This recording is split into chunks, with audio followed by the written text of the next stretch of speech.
G'day, Tarlo here from Tarlo's Trail Tech. Look, this morning just going to have a little look at my 690 Rally. Not many of them in Australia. They didn't bring many of them in. This one was bought in the Middle East, raced overseas and come back to Australia last year. It's being prepped for a race at the moment and I've got to get it painted, so if there know any good painters out there, let me know. Anyway, the 690 Rally, its history,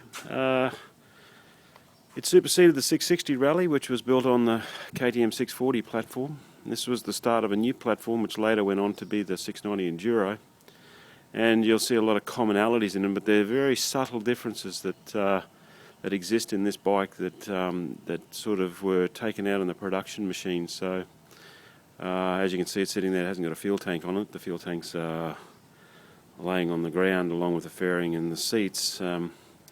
I thought it'd be easier to show what's inside by doing the fuel tanks off. So anyway, so look, in general, what is it? Well, it's a similar chassis to the 690 Enduro. It's sort of made in the same fashion, but it's very different in certain areas. In the front cradle that goes down to attach to the engine has an extension that goes out the front to pick up the carbon fibre bash plate, and it's slightly different in its design there.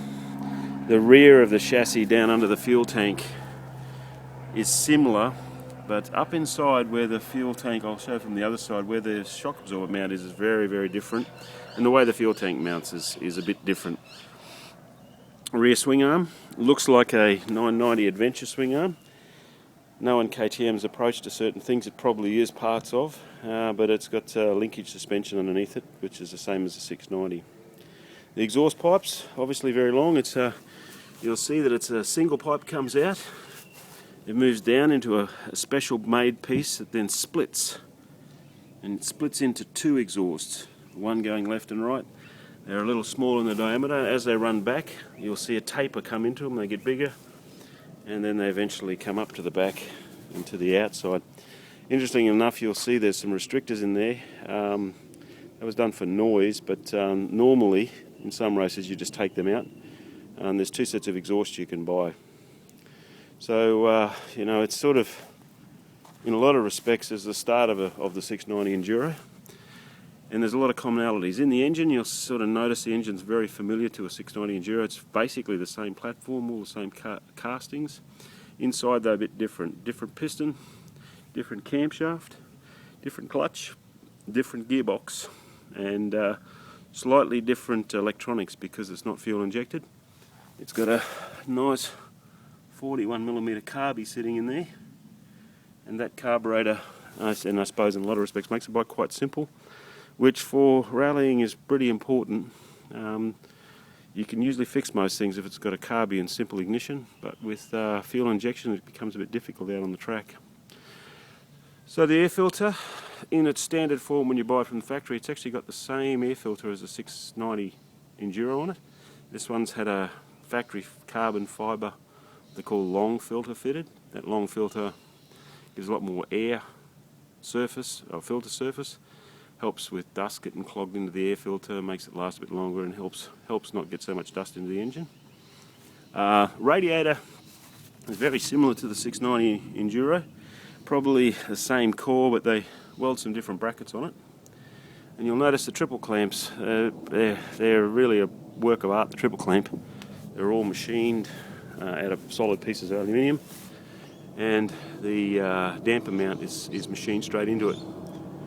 You can see there the PHDS anti-vibration handlebar mounts, and then subsequently the other component is foam grips. The engine does have a similar vibration characteristic to the 690 Enduro, so it does a bit buzzy, but make those mods to your 690 Enduro and it'll settle down a fair bit. On up into the navigation, normally in this area here and up here we have a lot of navigation equipment that's related to the rally systems. Aerials for the GPSs, what's called a repeat, which shows you your heading, ICOs for your odometers, roadbook obviously, where you get to see the roadbook that the course organisers give you, the race organisers. And then usually, even though it's covered up down here, In behind there's some brackets for mounting a whole stack of other GPS equipment and safety equipment. So this bracket holds the headlights, and as you can see, the oil filter, oil cooler, and that makes a bit of a difference to the temperature of the engine as well. Front mudguard's all carbon fibre, large disc, and while they look reasonably standard forks, they're actually quite custom made. You can see the lower parts there are all machined out of solid pieces of aluminium. They're not cast. They're closed cartridge forks, similar to what comes on KTM's motocross bikes. So in general, it's similar but different. I have seen guys who will buy a fuel tank from the rear and the front fuel tanks, and they will fit onto the 690 Enduro with a little bit of modification to the frame. And all intents and purposes, it'll look like it. Big difference is the way the power is delivered in this bike and the handling. The chassis has a different steering head angle. It's a lot more stable than the 690 Enduro, and the engine, all its power is down low, and it comes on really strong. Gearbox has got it's got a close ratio 6-speed gearbox, but first gear is higher than the first gear of a 690 Enduro, and that's mainly for sand work where you want to get the bike moving quickly. So it's quite tall geared. Top speed, I've had this one to over 180 across the deserts, but I think the fast factory bikes, which have got a completely heavily modified engine in them, they'll go close to 200. But nowadays, with the way the Dakar is changing and rallies are changing, they're slowing them down. So these bikes are a bit of a glimpse at the past. So that's generally the bike. Just a quick look at the fuel tanks. As you'll see, they're in need of paint. So if anybody knows a good painter, I'd really appreciate an email. They are basically clam tanks. They're made out of plastic, and they bolt straight onto the frame. Pretty good because it puts all the fuel low in the frame.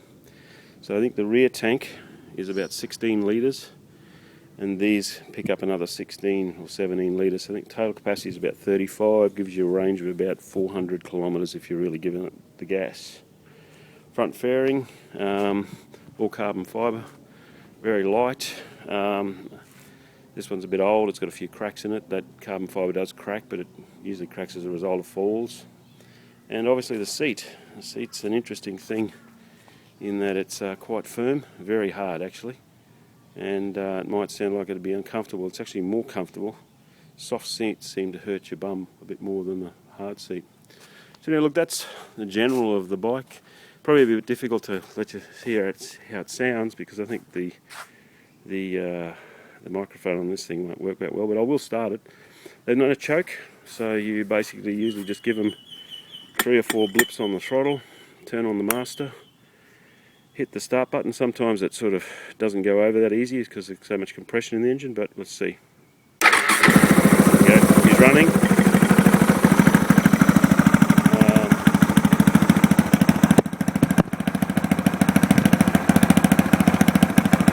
Probably a little difficult to hear. It's quite loud, it's quite mellow though when it's on full song.